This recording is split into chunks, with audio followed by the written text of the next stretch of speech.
Gloire à Dieu. Il y a toujours des petits problèmes techniques à quelque part.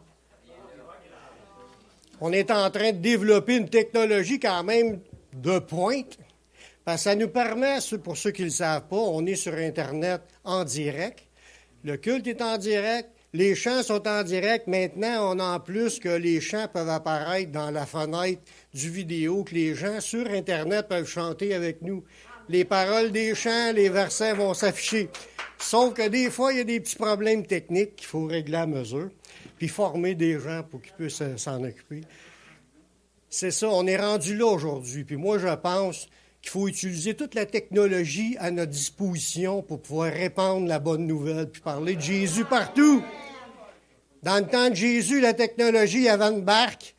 Il a embarqué dans la barque, il a reculé, puis il a parlé à tout le monde. C'était le moyen le plus efficace pour que le son se répande pour atteindre 5000 personnes qui étaient là, qui écoutaient son message.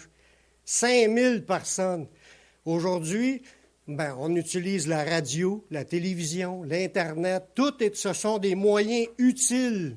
Des papiers où on a une facilité de pouvoir imprimer des papiers couleur pour mettre le message de l'Évangile puis de le distribuer. Tout est là aujourd'hui. Fait que merci Seigneur de nous donner de pouvoir porter beaucoup de fruits avec les moyens qui sont là. Parce qu'on croit que le Seigneur est en train d'agir. On a lu un verset tantôt qui disait cela. Il est au milieu de nous et dans le monde. Il porte des fruits, puis il va grandissant. Le Seigneur est en train de grandir.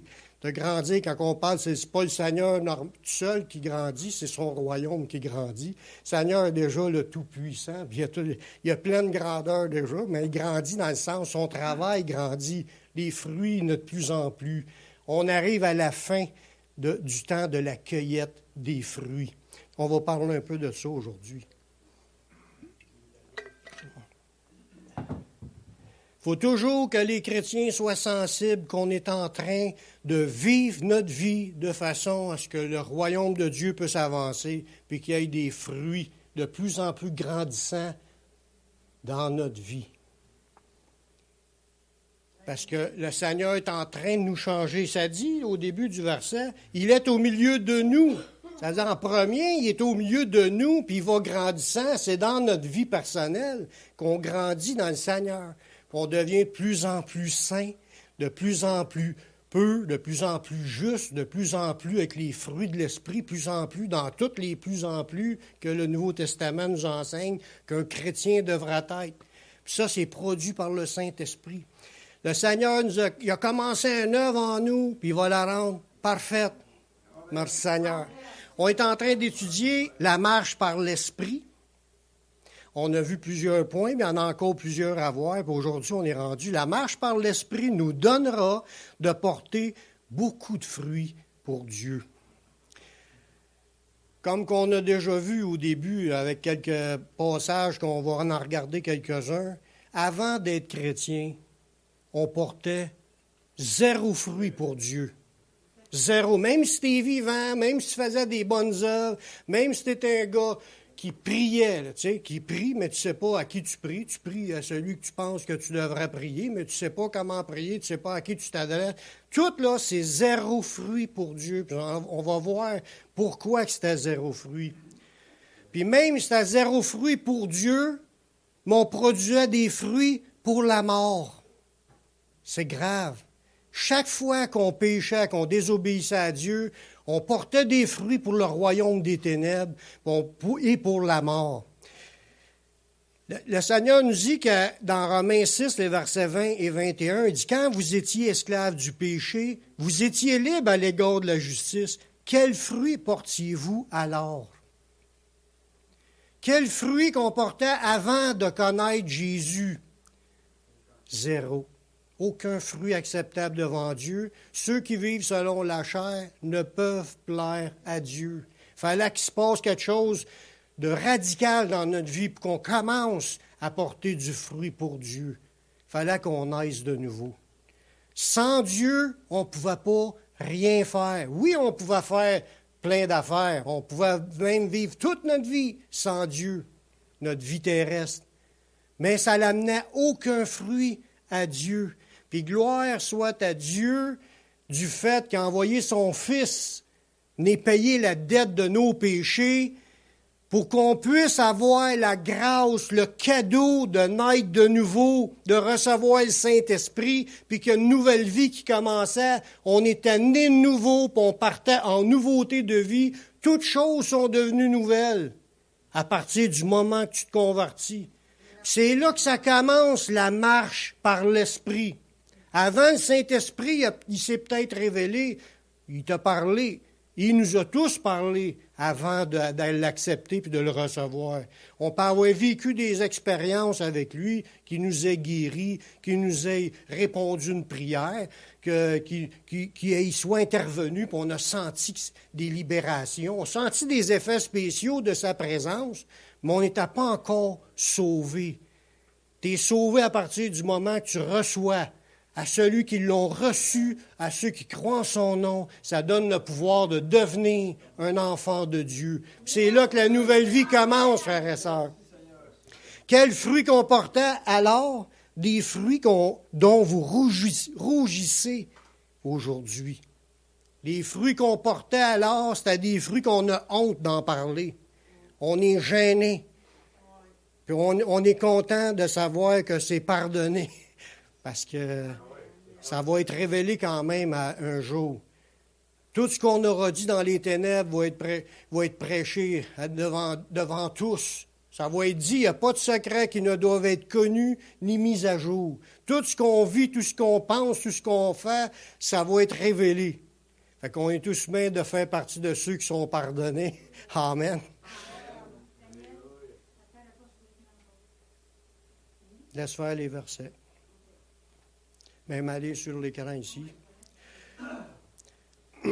Grâce à l'œuvre du Messie, ça nous a permis de mourir à notre passé et de tout ce qui nous entoure, parce que quand tu viens à Jésus, et on va comprendre qu'il y a une vérité qui doit être vécue à ce moment-là, il fallait qu'on soit prêt à mourir. Jésus l'a dit. Puis on va en revenir là-dessus, mais l'idée, on était délivrés, on est mort à notre passé. C'est comme si tout ce qui est là, c'est fini, on n'a pas à rendre compte. Puis là, on commence une nouvelle vie avec le Seigneur pour porter du fruit pour Dieu. Dans Romains 7,4, ça nous dit, de même vous aussi, vous avez été par le corps de Jésus, mis à mort en ce qui concerne la loi, pour que vous apparteniez à un autre. Mais il n'y a pas juste de la loi qu'on est mort. On est mort aussi de toutes les conséquences de notre péché. Notre vieil homme est mort, le monde est rendu mort pour nous. Si on est mort au monde, on est crucifié. C'est comme si on est des êtres morts, dans un sens, à notre vie présente, mais on vit dans une nouvelle vie, une vie remplie de l'Esprit de Dieu.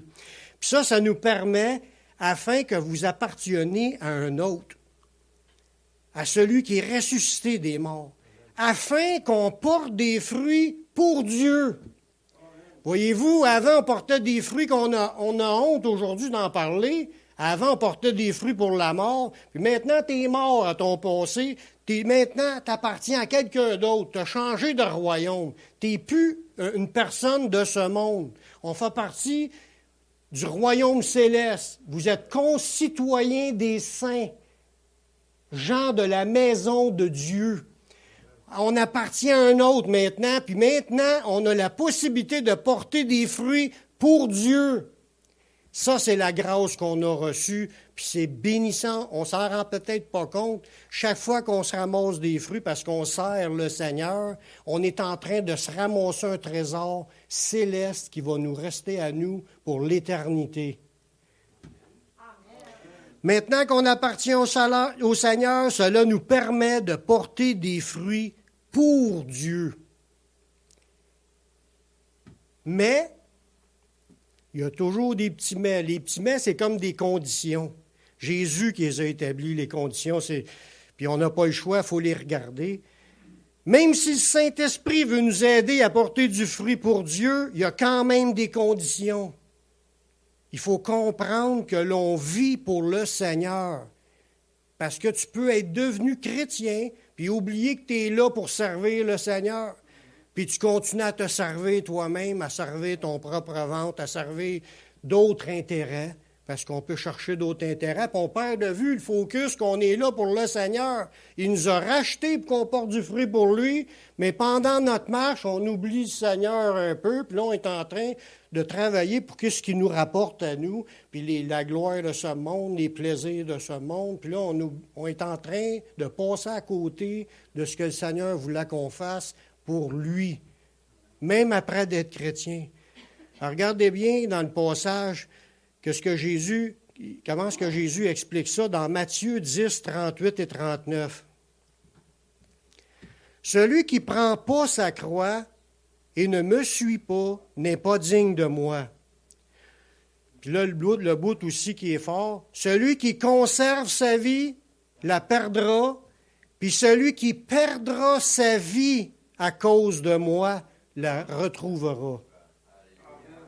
Là, quelque part, frères et sœurs, il faut réaliser que tu veux porter des fruits pour Dieu, tu es appelé à porter des fruits pour Dieu, tu as déjà tout ce qu'il faut pour porter des fruits pour Dieu, mais une des conditions, il faut que tu apprennes à mourir à toi-même, à plus chercher les choses pour toi, chercher ce qui plaît au Seigneur, ce que le Seigneur s'attend de nous.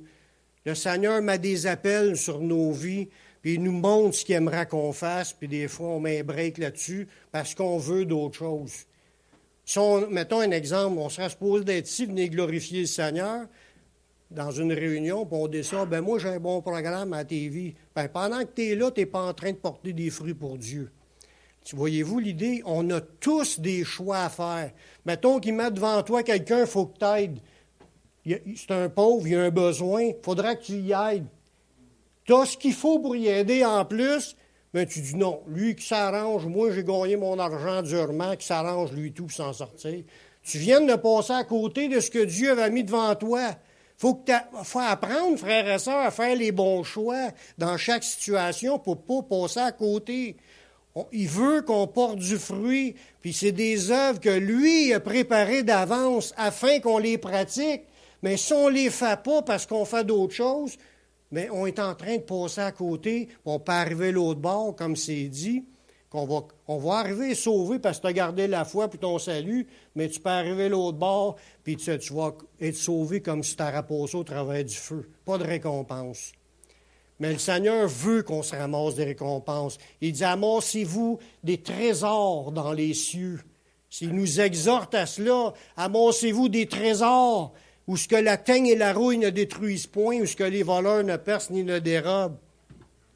Jésus a expliqué que pour porter du fruit pour Dieu, c'est le même processus que les semences des champs.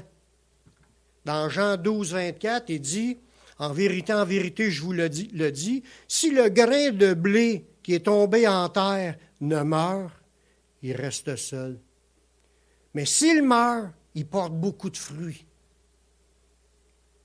On est comme cela, frères et sœurs. Il a pris ce parallèle-là pour nous expliquer que la semence, quand elle met dans la terre, si elle ne meurt pas, ça ne pourrit pas. Elle ne pourra pas pousser. Elle va rester là, puis elle ne produira rien. Elle meurt dans la terre, elle est pourrie, puis là, elle prend vie, il y a une semence qui pousse, puis elle apporte du fruit. Puis dans notre vie, c'est la même affaire. Il faut apprendre à renoncer à soi-même. C'est ça que Jésus nous a demandé comme critère aussi. Il faut être prêt à renoncer à soi-même, prendre notre croix et le suivre. Si on la perd, notre vie, on va la retrouver. Puis ça, on a à apprendre à renoncer à nous-mêmes. Si notre nous-mêmes est plus important que ce que Dieu voudra faire en nous, on va passer à côté des fruits pour Dieu. Voyez-vous? Ça, je vous parle de même, là, je vous dis ça, mais je me parle aussi à moi. Là. C'est pour tout le monde, pour tous les chrétiens. Parce que ce n'est pas automatique de porter du fruit pour Dieu. Il faut apprendre à mourir à soi-même. Il y a plusieurs versets que Jésus nous a parlé. Mais quand tu meurs à toi-même, là, quand tu es prêt à mourir à toi-même, comment qu'on fait pour porter du fruit? Bonne question. Il faut comprendre que si tu veux porter du fruit pour Dieu, tu es prêt à mourir à toi-même, tu es prêt à commencer à vivre puis que ça puisse glorifier Dieu, mais il faut que tu comprennes qu'il n'y a que le Saint-Esprit qui permet une croissance spirituelle de chaque individu dans l'Église. Si des gens grandissent spirituellement puis ils vivent des choses qui glorifient Dieu, c'est parce que c'est le Saint-Esprit qui les produit en nous. Puis on a à apprendre à marcher par l'Esprit si on veut grandir puis on veut être efficace. Parce que tu peux être assis dans l'Église, puis je l'ai déjà vécu moi-même, assis dans l'Église, pas rempli du Saint-Esprit, puis en train de pensant servir Dieu, mais ça ne glorifie pas Dieu. C'est encore la marche charnelle. Tu deviens comme religieux. Mais la religion, ça ne glorifie pas Dieu. C'est la communion avec son esprit qui glorifie Dieu. C'est la communion avec son esprit qui va amener les fruits dans notre vie, puis qui va faire grandir l'Église. Dans Actes 9, 36, ça dit « L'Église est en paix dans toute la Judée, la Galilée, la Samarie, s'édifiant et marchant dans la crainte du Seigneur, et elle s'accroissait par l'assistance du Saint-Esprit. » C'est le Saint-Esprit qui fait la croissance dans l'Église. Puis chaque individu dans l'Église, il faut qu'il croisse par le Saint-Esprit si on veut voir l'Église grandir et porter du fruit. Mais il faut apprendre à marcher par l'Esprit. On a tout à gagner à marcher par l'Esprit. Pour que le Saint-Esprit agisse pleinement en nous, il faut rester connecté au Seigneur. C'est un des critères, puis c'est un de ses enseignements qu'il a dit dans Jean au chapitre 15, les versets 4 et 5. C'est Jésus qui dit ça. Il dit, « Demeurez en moi, et je demeurerai en vous. » Ça veut dire, si je demeure connecté à Jésus, ma pensée, c'est d'être accroché au Seigneur. Penser au Seigneur, vouloir vivre pour le Seigneur. Puis quand tu as de quoi qui ne marche pas, d'en parler au Seigneur, il demander pardon au Seigneur quand il y a de quoi qu'on fait des choses qui lui déplaisent, afin qu'il n'y ait rien qui nuise à notre communion avec lui. Là, il dit, si vous m'aimez, vous allez garder ma parole. Mais quand tu gardes ta parole, tu ne fais pas juste y montrer que tu l'aimes, tu es en train de demeurer en lui. C'est la façon de garder notre contact avec. Si on dit, moi, la Bible, là, je ne veux plus rien savoir, moi, je ne veux pas être légaliste, non, parce que le monde, ils mêlent l'idée d'être obéissant, ils disent que c'est légaliste. Ça n'a aucun rapport. Être obéissant, c'est ce que Jésus s'attend de tous ses serviteurs. Ça n'a pas rapport d'être légaliste. Parce qu'être légaliste, c'est quelqu'un qui veut pratiquer une religion pour gagner son ciel. Nous, on ne veut pas pratiquer une religion pour gagner notre ciel. Le ciel nous est donné, mais il nous dit « sois obéissant ». Fait que quand tu es obéissant, Jésus l'a dit à plein de passages, là, s'il y en a qui ne s'en rappellent pas, il dit « Pourquoi m'appelez-vous Seigneur, Seigneur, et ne faites-vous pas ce que je vous dis? » Jésus s'attend à ce qu'on soit obéissant. Bon, mais quand tu commences à être obéissant, tu es en train de demeurer en lui. C'est ça, demeurer dans sa parole. Là, on est vraiment son disciple. On va connaître la vérité, puis la vérité va nous rendre libres. On est vraiment son disciple quand on marche avec lui. Mais il dit, demeurez en moi, je demeurerai en vous. Comme le sarment, un sarment, c'est le pied d'une vigne. Le sarment, c'est le pied. Il dit que, non, le sarment, c'est la branche qui est connectée au pied de la vigne.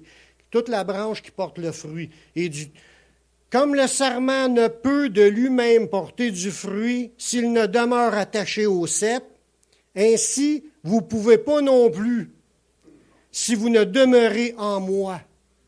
Ça veut dire, si on veut porter du fruit en tant que chrétien, puis c'est ça qu'on est appelé à porter du fruit pour Dieu, il faut absolument qu'on reste connecté à Jésus. Qu'est-ce qui se passe quand tu es en lui, tu marches avec lui, tu l'aimes, tu es en communion avec lui, qu'est-ce qui se passe? Le Saint-Esprit, la sève de Dieu coule en toi. C'est ça qui fait que tu vas avoir des fruits dans ta vie. Si tu es déconnecté parce que tu es dans le péché, puis tu ne confesses pas tes péchés, puis tu t'en fous, tu t'es refroidi, ou tu ne penses même plus à garder cette communion-là parce que tu es trop absorbé dans les choses du monde, tu es en train de prendre des détours. La sève, elle ne passe pas, puis il n'y en a pas de fruits. Il faut demeurer connecté. Puis ça, c'est un apprentissage d'apprendre à marcher par l'Esprit. Tu vas être à l'écoute, tu vas recevoir ses instructions, tu vas recevoir la force que tu as besoin, tu vas avoir tout ce qu'il faut pour pouvoir le vivre, puis les fruits vont être automatique, parce que ça découle de lui. Il dit, « Je suis le cep, vous êtes des serments. Il dit, celui qui demeure en moi et en qui je demeure porte beaucoup de fruits. Car sans moi, vous ne pouvez rien faire. » Fait qu'on n'est pas là pour vivre une religion, on est là pour vivre une relation avec le Seigneur. Quand tu as cette connexion-là, les fruits vont être là. Amen. Mais une relation avec le Seigneur sans obéissance, ce n'est pas une relation. C'est une déconnexion parce que nos péchés mettent une séparation entre Dieu et nous. C'était de même dans l'Ancien, puis c'est de même encore dans le Nouveau.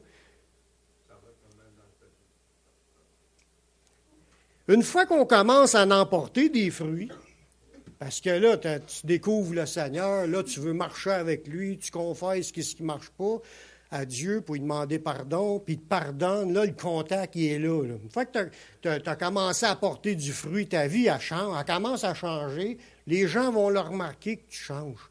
Puis tu vas avoir des intérêts nouveaux. Tu veux vouloir servir le Seigneur, tu vas vouloir évangéliser, puis faire porter des fruits de toutes sortes, tout dépendant de notre appel. Mais il va te guider dans tout cela, lui. Parce que c'est ça qu'on a besoin, d'être guidé par lui. Sans lui, on ne peut rien faire. Tu as besoin aussi des directions, ses conseils, ses instructions. Puis il va te montrer où ce qu'il faut que tu ailles. Puis il va couper les œuvres mortes qui sont en nous. Il va nous montrer, ça, là, il faudra que tu arrêtes ça, cette affaire-là. Parce qu'on ne sait pas tout quand on accepte le Seigneur. Tu vas en apprendre toute ta vie des choses qu'il veut que tu coupes dans ta vie parce que ça t'empêche de porter du fruit, apporter plus de fruits. C'est comme un plant de tomates. Quand tu vois le plant qui pousse, puis il y a des petites tomates qui commencent à sortir, il y a des fleurs, des petites tomates, mais il y a des branches qui n'ont rien. Tu commences à couper les branches qui n'ont rien. Pourquoi? Parce que tu veux que la sève y aille dans les branches qui portent les fruits. Puis là, la sève, en allant là, ça va faire des plus belles tomates, puis il va y avoir plus de tomates, puis les branches porteuses vont devenir plus fructueuses. Quelque chose. Quelque chose de semblable. On appelle ça émonder. On appelle ça émonder, couper les branches qu'on a de trop. Jésus veut nous émonder. Fait que quand tu commences à porter du fruit parce que tu veux garder le contact, mais il va te dire, coupe ça. Il va te montrer les affaires, il faut que tu les confesses au Seigneur, tu lui demandes de t'aider. Tu vas avoir besoin de son aide, puis c'est correct, c'est pas mal d'avouer qu'on n'est pas capable d'arrêter certaines affaires. Puis ne pensez pas que vous n'avez rien à changer. On a toutes des choses à changer. Il n'y a pas une personne ici qui n'a rien à changer. Ça veut dire, si vous n'avez rien à changer, c'est parce que vous êtes déjà rendu comme Jésus. J'en doute. Mais on vise à le devenir, mais on va avoir de quoi changer toute notre vie. Si vous vous en rappelez plus ce qu'il vous a dit, mais je pense qu'il est important de leur demander au Seigneur. C'est pour ça qu'on dit, il y a une phrase qui dit, « Sonde-moi, ô Dieu, et connais mon cœur. Éprouve-moi, connais mes pensées. Regarde si je suis sur une mauvaise voie et conduis-moi dans la voie de l'éternité. » Mais si on veut se rendre, frères et sœurs, il faut la demander, cette phrase-là, au Seigneur. C'est comme une prière, ce chant-là. On en a fait un chant, même. C'est un verset de la Bible, c'est une prière à demander. Sonde-moi, je veux voir clair, je veux savoir ce quoi qui ne marche pas, je veux demeurer en communion avec toi. Mais il dit, tout serment qui porte du fruit, il l'émonde afin qu'il porte encore plus de fruits. Ça veut dire, ça change de quoi? Même pour moi, dans ma vie, il y a une secousse que je me pensais, j'étais correct, j'en avais assez de fruits. Fait que tout le reste du temps, je voulais le vivre pour moi. C'est pas le plan de Dieu, ça. Ça, c'est pas le plan de Dieu. Le Seigneur lui dit, si t'en portes déjà, all right, t'en portes déjà, mais il veut que t'en portes encore plus. Ça veut dire, il faut que t'émondes pour couper, pour que t'en aies encore plus. Si tu as atteint un certain niveau dans ta vie chrétienne et tu es satisfait de ça, gloire à Dieu, tu as atteint ce niveau-là, mais lui, le Seigneur ne vise pas là, il vise comme lui.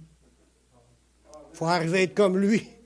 La limite est bien plus haute que nous, ce qu'on peut se mettre comme limite. Si tu regardes les autres, ouais, mais les autres ne font pas grand-chose, moi j'en fais un peu plus.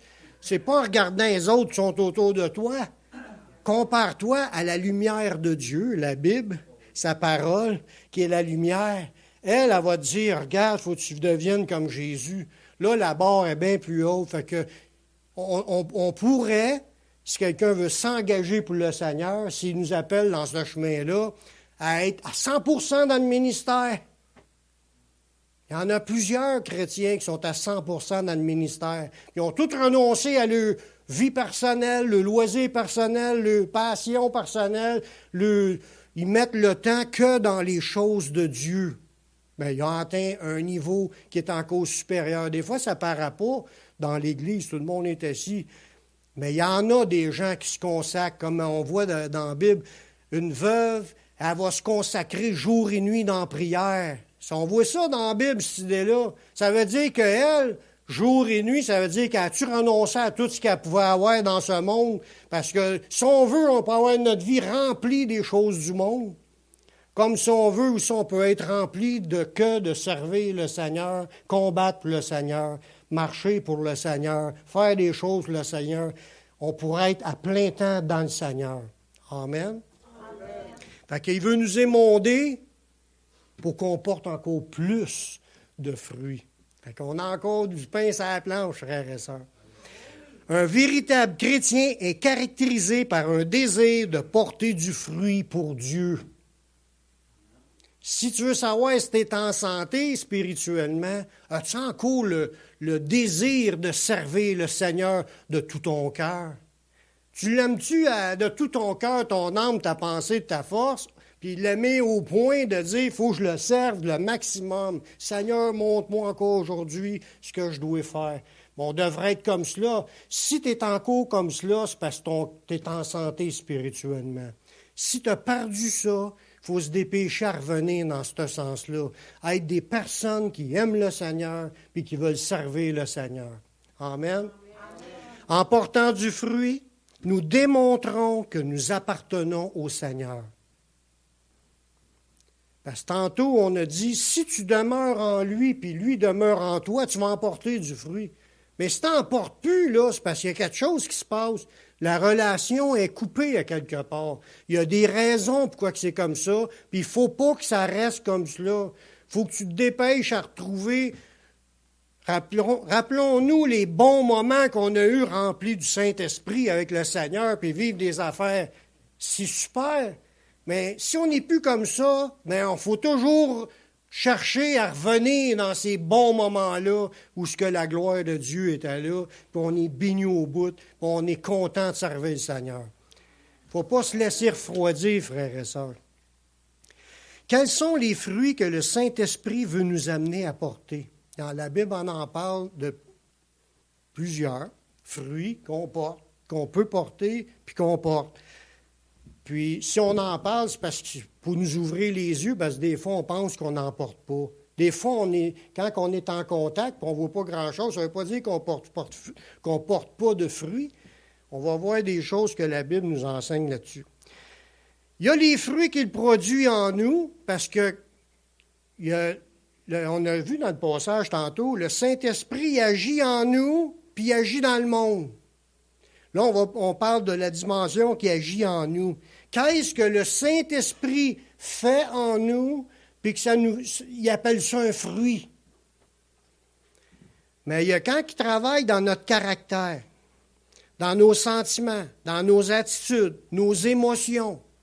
Quand il travaille en dedans, il nous montre des affaires on n'a pas les sentiments qui sont en Jésus. On n'a pas les pensées qui sont en Jésus. On n'a pas les émotions. Puis des fois, ces émotions-là, comme de l'amertume ou de colère, on réagit. Puis là, on fait des choses qui ne sont pas du Saint-Esprit. Y a-tu juste à moins que ça arrive? Je pense pas. Ça arrive à tout le monde. On n'est pas toujours rempli du Saint-Esprit. Mais quand on le vit, par exemple, puis que notre corps, il est mort, il ne réagit pas. On a des moments où on est paisible malgré le fait qu'on aurait pu être en colère. Mais c'est un fruit que le Saint-Esprit a fait en nous. Le fait que tu demeures dans la communion avec le Seigneur, rempli de l'Esprit, tu es connecté, Ça change ton intérieur. Ça change tes émotions. Tu demandes pardon pour une affaire, il te délivre d'un moton que tu avais. T'en veux à la personne, mais tu y pardonnes, puis là, il te guérit. C'est tous des fruits qu'il fait en nous, ça. C'est des fruits de l'esprit. Il nous dit, comme fruit, dans Galates 5, 22 et 23, il dit le fruit de l'esprit, c'est de l'amour, de la joie, de la paix, de la patience, de la bonté, de la bénignité, de la fidélité, de la douceur, la tempérance ou la maîtrise de soi. Ça, c'est des choses que le Saint-Esprit fait en nous pour nous transformer, pour nous amener à avoir le caractère de Jésus. Je ne dis pas que tu vas réussir à l'avoir toute ta vie, tous les jours, à chaque moment de la journée, mais tu en vis quand tu es en communion avec le Seigneur. C'est un fruit qui va se manifester. Puis quand il y a une perte de contrôle pour une raison ou pour une autre, tu demandes pardon à Dieu, tu demandes qu'il change ça, puis ça se vit quasiment quand tu le réalises, puis tu pries le Seigneur, ça se vit, je le vis. Puis ça aussi, c'est un fruit quand tu obtiens une victoire dans quelque chose que tu es en train de vivre. Parce que souvent, des attaques du diable, c'est comme des oppressions. Puis ça, des fois, des moments, là, tu es bien correct, puis des moments, tu as le goût d'exploser. Mais des fois, il y a toutes sortes de raisons pourquoi que ça se passe. Mais quand tu cries au Seigneur, puis le Seigneur vient changer ça, puis il te donne la victoire, tu as peut-être réagi une couple de shots, mais après ça, il t'a délivré. C'est encore le travail du Saint-Esprit. C'est les fruits que Dieu veut faire en nous, puis ça glorifie Dieu. Si tu es déjà dans ta nature, tu étais reconnu pour être un colérique, puis réagir avec méchanceté, puis le Seigneur, il te délivre des résultats de méchanceté, ça ne veut pas dire que tu ne vis plus de problèmes d'émotion, mais il peut te délivrer que tu n'aies plus de méchanceté, tu ne dis plus de mauvais mots. Quand tu te cognais un doigt, puis tu lâchais à 3-4 sacs, parce que tu réagissais, c'est des péchés. Là, tu demandes au Seigneur de dire des Alléluia à la place quand tu te cognes un coup de marteau. Mais quand tu réussis, quand tu y arrives, puis ça, je l'ai vécu, puis je l'ai réagi comme cela, puis c'est une victoire, c'est un fruit de l'Esprit. C'est le Saint-Esprit qui peut t'amener comme cela, parce que c'est pas naturel. Mais je vous donne un exemple. Mais des fois, des chicanes de couple, dans un couple, des couples qui n'y a jamais aucun mot de travers, ou tu sais, des couples parfaits, moi j'en connais pas gros, mais il y en a peut-être, qu'il n'y a jamais rien de chicane ou d'un ton plus haut que l'autre. C'est très rare. Mais quand que ça arrive, il faut se mettre en prière. Il faut demander au Seigneur, il y a de quoi qui fait qu'on dirait que l'ennemi, il veut absolument qu'on chicane. Mais nous, on résiste un peu selon la chair, mais des fois, il faut que tu demandes l'aide au Seigneur. Puis quand tu passes à travers ton épreuve, c'est un fruit de l'Esprit. Il a amené la paix, il a amené de la joie.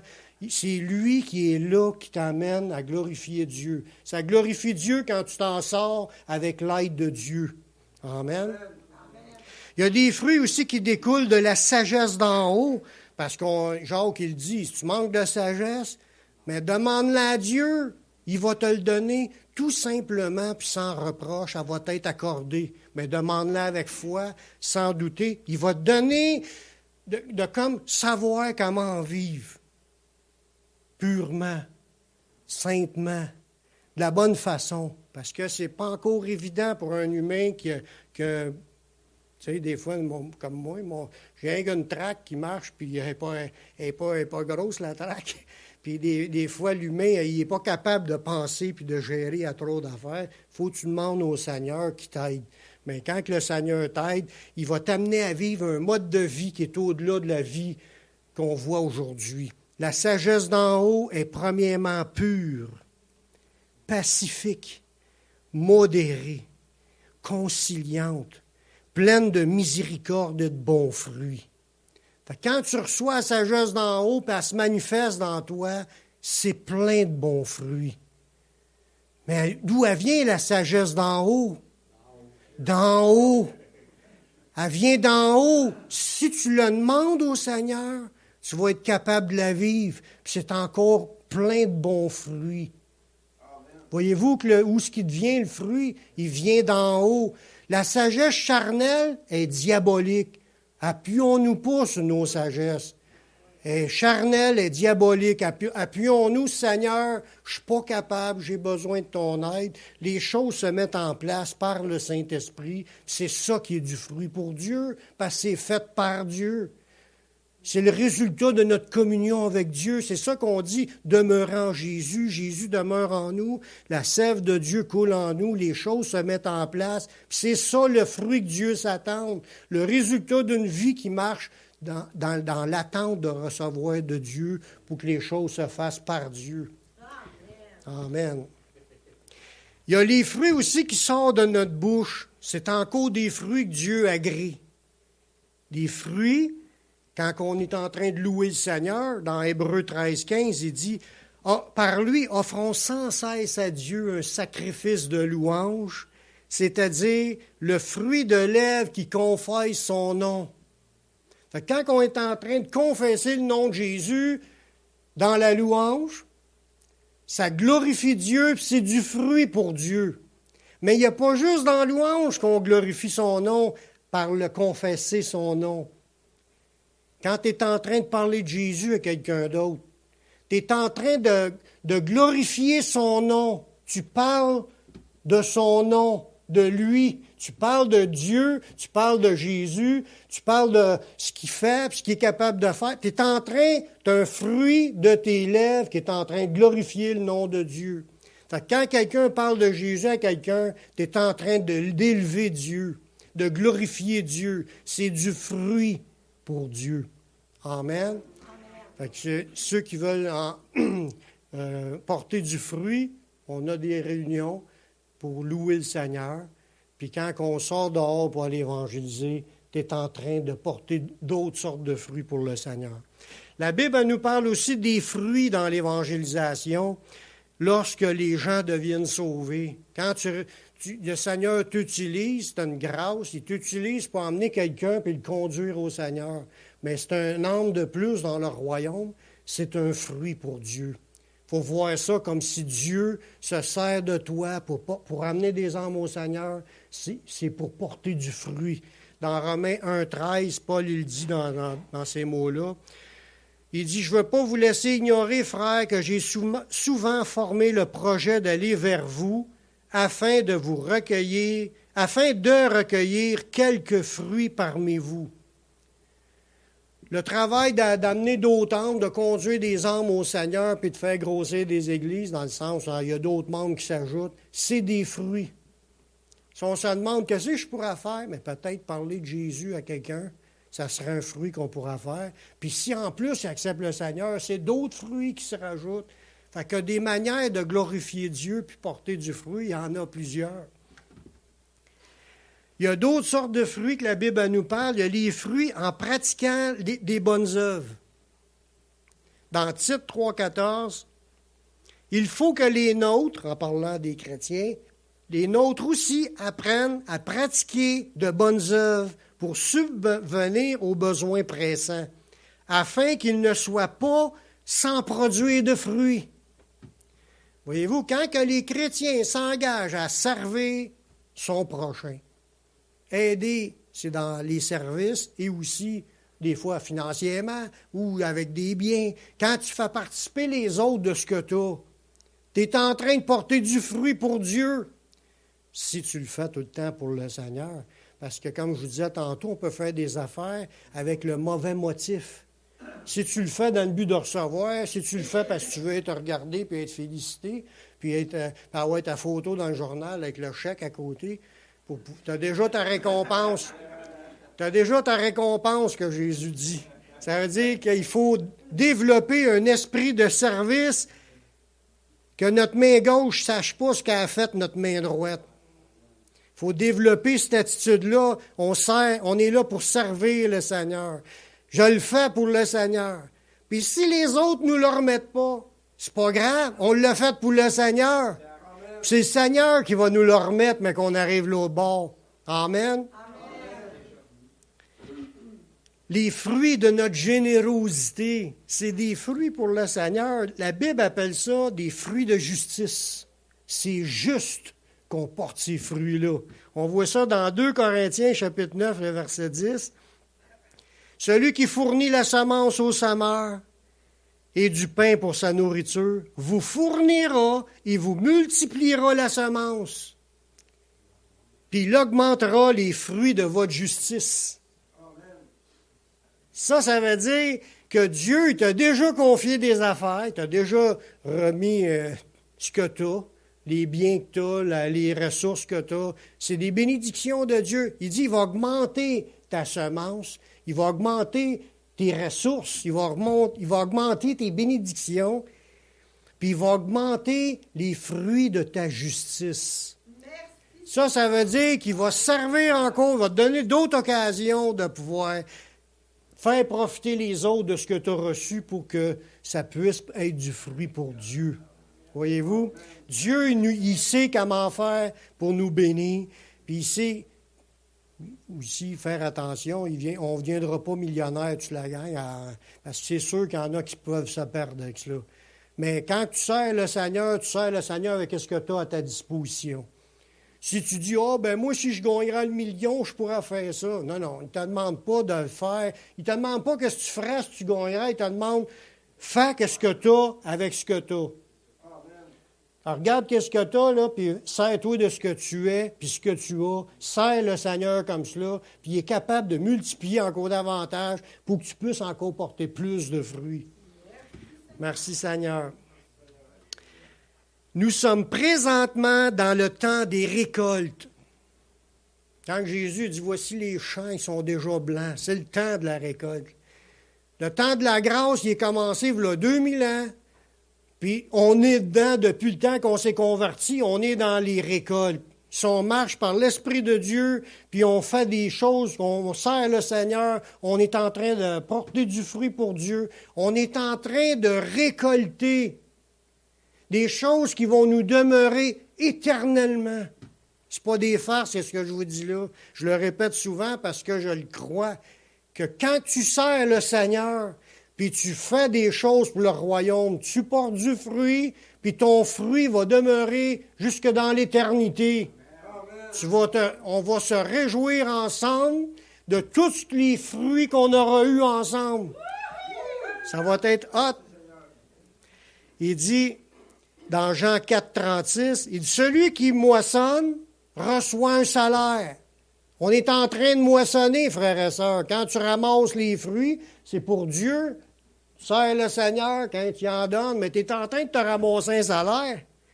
Tu amasses des fruits pour la vie éternelle. Ça, c'est dans Jean 4, 36. Afin que celui qui sème et celui qui moissonne se réjouissent ensemble. Ça veut dire que dans le travail, mettons, on parle d'évangélisation, il y en a un qui sème, l'autre, il arrose.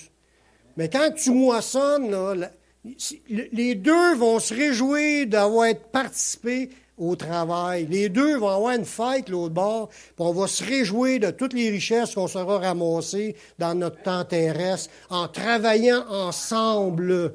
Parce qu'on est une équipe, veux pas, on est l'équipe placée ici dans notre territoire. C'est voulu par Dieu, là. On n'est pas ici par hasard ou par erreur. C'est Dieu qui nous a placés ici, puis on a une mission à accomplir dans le territoire où on est établi. Je finis avec ce dernier verset-là. Et faisons confiance au Seigneur. C'est pas le fruit du hasard que nous sommes à l'endroit que nous sommes présentement. Jésus le dit dans Jean 15, 16. C'est pas vous qui m'avez choisi, mais moi je vous ai choisi, je vous ai établi afin que vous alliez et porter du fruit et que votre fruit demeure. Afin ce que vous demanderez au Père en mon nom, il vous le donne. On est appelé à ce que le fruit qu'on est en train de se ramasser, frères et sœurs, notre fruit va demeurer. C'est pour ça, quand on est en groupe, on organise des activités, soyons là. Si on est là, on participe au travail, puis on ramasse les mêmes récompenses que le Seigneur nous aura préparées quand tu es là. Si tu n'es pas là, puis tu écoutes ton programme à TV, tu passes à côté du chemin du Seigneur. C'est pas des farces. Il faut apprendre à mourir à soi-même. On n'est plus appelé à vivre pour notre plaisir passager. On est appelé à vivre pour notre vie passagère qui reste à vivre. Le peu de temps qu'il nous reste, là, il nous reste plus grand temps avant que Jésus vienne nous chercher. On est toutes des personnes de 50 ans et plus. Ça vous donne une idée?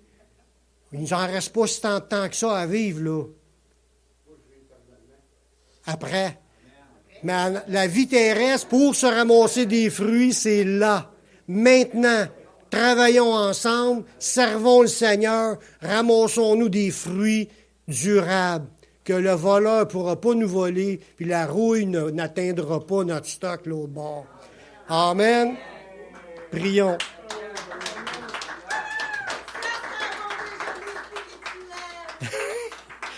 Seigneur, je te remercie pour ta parole qui est vraie. Je te remercie pour les choses qu'on découvre, Seigneur, puis des fois, c'est des choses qu'on sait, mais ça nous rafraîchit. On veut te servir, te suivre, mais on veut surtout demeurer en communion avec toi. On ne veut pas se laisser distraire, Seigneur, puis on ne veut pas oublier ce à quoi on est appelé. Je te demande de nous guider, nous conduire pour qu'on porte beaucoup de fruits, puis que notre fruit demeure. On met tout entre tes mains, Seigneur, dans le nom de ton Fils Yeshua. Amen.